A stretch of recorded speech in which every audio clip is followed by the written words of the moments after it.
Hey guys, welcome to the Senior Rehab Project, the podcast for the community of rehab clinicians working to advance care for older adults. I'm your host, Alyssa, and this is the segment for Old Not Weak.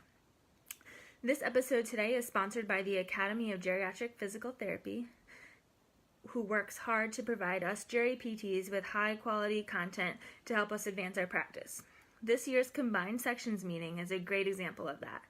They are offering 3 pre-conference courses in DC before CSM kicks off. This year you can learn about the fundamentals of Tai Chi, how to apply a comprehensive approach to successful aging, or how to effectively manage kyphosis. To learn more about these course offerings and how you can sign up, go to geriatricspt.org/SRP. So today I wanted to talk about, in this segment, a little bit about because lately I've been kind of thinking I've had quite a few patients on my caseload that have been affected by dementia. So it kind of got me thinking of how are ways we can optimize our treatment to increase carryover, specific cues, those types of things. And I came across this article that's actually with the Journal of Geriatric Physical Therapy, and it's titled "The Applicability of a High-Intensity Functional Exercise Program Among Older People with Dementia Living in Nursing Homes." And it's a very interesting article, so just kind of wanted to touch on a few key points from this article and then kind of talk a little bit about how we can apply it maybe across the board in the settings that we're in. So this article is taking place in Sweden, and they used a program that's titled HIFE, or High Intensity Functional Exercise, that they created that was created by some of these Swedish researchers to improve lower limb strength, balance, and mobility, which is our common goal most of the time in geriatric physical therapy anyways. So what they did is they created this program and then went into a few nursing homes. So I think there was a total of 9 that were participating in this region. So what they did is they went in and they completed exercise programs. So these exercise sessions were conducted at these nursing homes, kind of in a group exercise setting, but they were in small groups, so between 3 to 8 participants. They were led by PTs, and it's kind of cool because what they did with those PTs is they gave them a 1-day course prior to the study so they could be trained in this exercise program. And then they also had some geriatric medicine and internal medicine specialists, they called them, that were on the research team, who also educated them about the signs and symptoms of heart disease, and also some things related to dementia that they can look for in these during these classes. So after they were trained in that, what they took was they did 5 sessions that were about 45 minutes each. They were held at set times for 4 months total. So they had a total of 40 sessions. So I think it was like twice a week with this program. Now this HIFE program, it's a collection of exercises that were developed according to 3 things. The first criteria is that they had to be applicable without access to special exercise facilities or needing special equipment, very accessible in any setting. The second one, they had to be adaptable for frail older people with different functional levels, including independent walkers, and then those need help for all mobility. So it kind of had to be able to be applied through all ranges of function. And then the third one is these exercises also had to have a possibility for progression in 2 ways. Now, either you increase the difficulty to make it harder, or you change it to make it easier. So this collection of exercises in this program had to meet all 3 of those categories.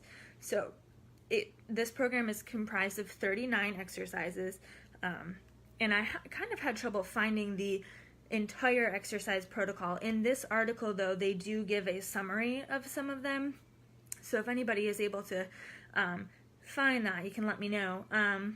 So basically these are exercises, functional weight-bearing positions, and things people do in everyday life. Climbing stairs, getting up from a chair, trunk rotation, those kinds of things. So looking at these exercises, then they're kind of broken down into static and dynamic balance with lower limb strengthening. So you're looking at, they give examples like a squat and parallel bars, step up onto a box, forward or side lunges, and then it kind of goes down the list to dynamic balance exercises in walking, static and dynamic balance exercises in standing, trunk rotation, side step and return, and then lower limb strength exercises with continuous balance support, so standing up from sitting, heel raises with, upper extremity support, and then walking with continuous balance support, so walking in various directions, turning around, those kinds of things. So they took these exercises and they said, okay, for each session, we're going to do 2 lower limb strengthening exercises and 2 balance exercises, each for 2 sets in each session. And then they had a warm up and a cool down. So they kind of took all of these 39 exercises and kind of, depending on, who was in their class, what the skill level was for each of their attendees, they were able to quite easily take these exercises and kind of pick and modify which ones to best fit each of their participants, because again, they were pretty small groups.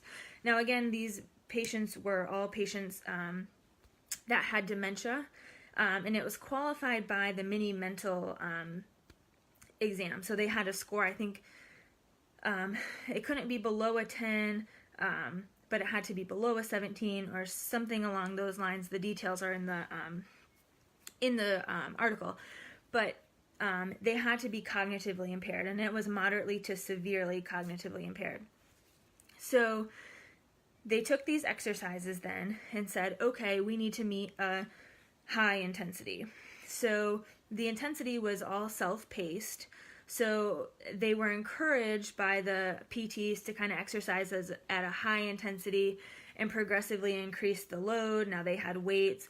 There was a lot of mention of weight belts, which is interesting, to progress the difficulty, making boxes higher, those kinds of things. So with the lower limb strengthening exercises, you're looking at like an 8 rep max, or they also quantified high intensity of balance exercises when postural stability is fully challenged. And then, you have medium intensity where your sets are about, a 13 to 15 rep maximum. And then for balance exercises, the medium intensity is postural stability is not fully challenged, or fully challenged only in a couple positions.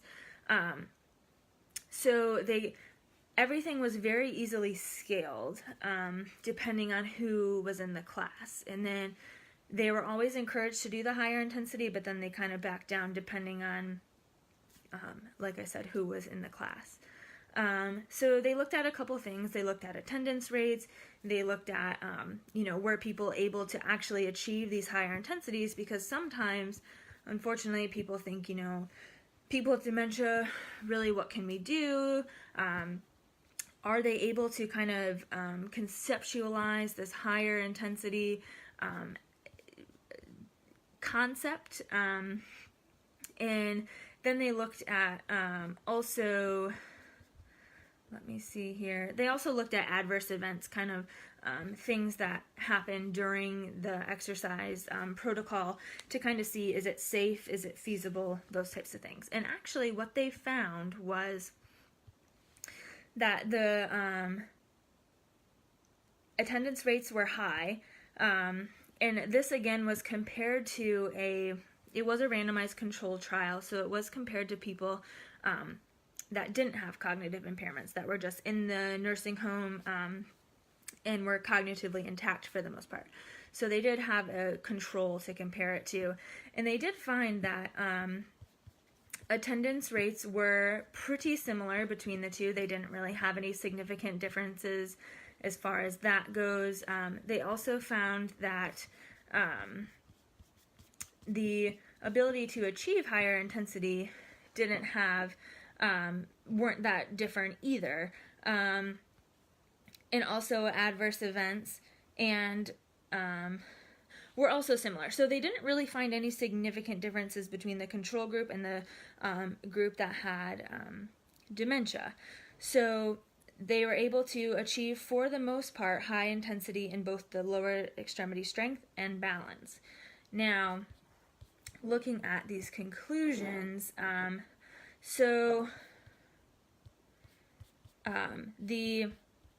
if we look at the most common rates for not achieving high intensity, so people that weren't able to achieve higher intensity in the lower limb strength or balance, they kind of stayed in the medium to lower intensity.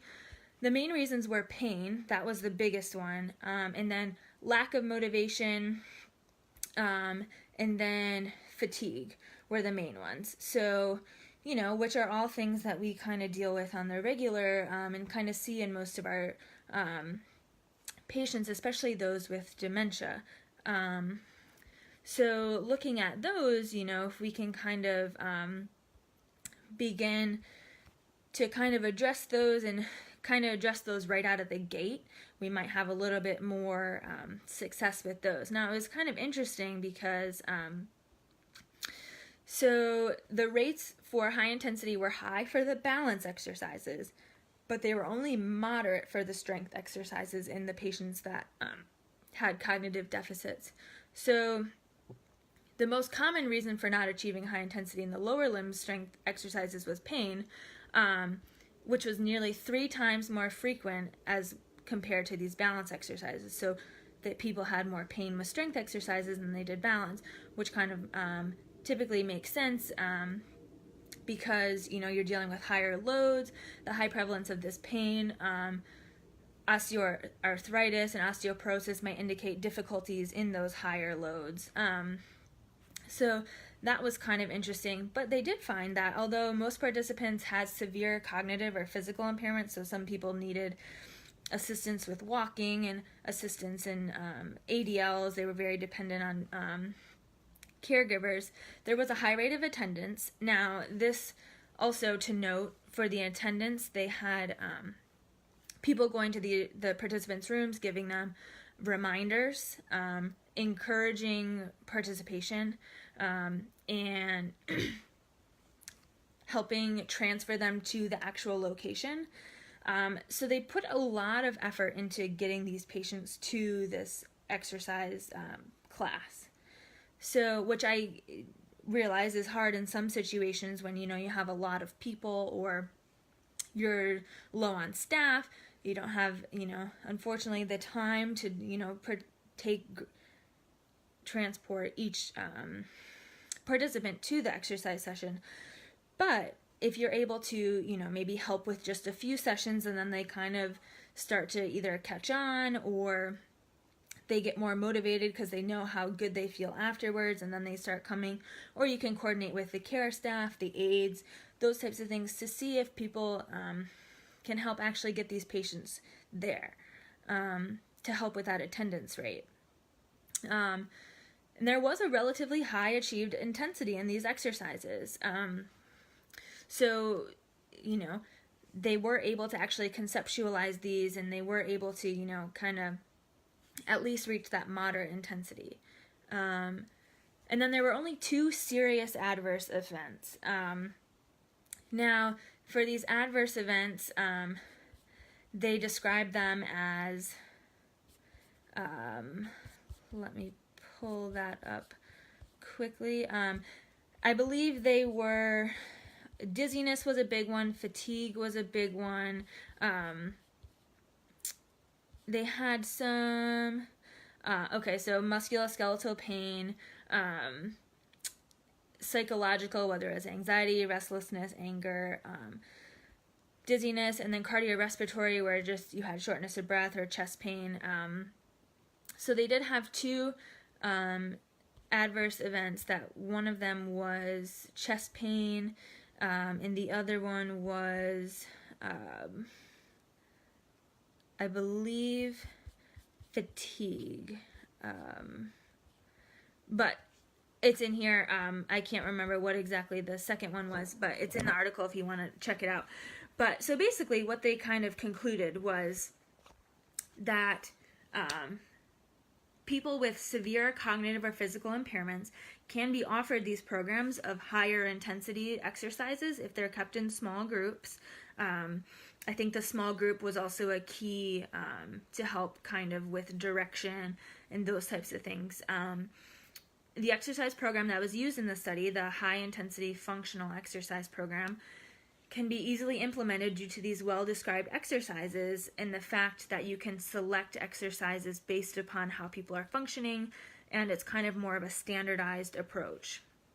So this program is applicable for use regardless of the cognitive function among older people who are dependent in ADLs, living in residential care facilities, and have a mini mental score of 10 or higher. So if you look at this article as a whole, I really suggest that you actually go and read this article because it kind of has some good points about, and it does have some actual examples of what kinds of things that they did and how they picked them.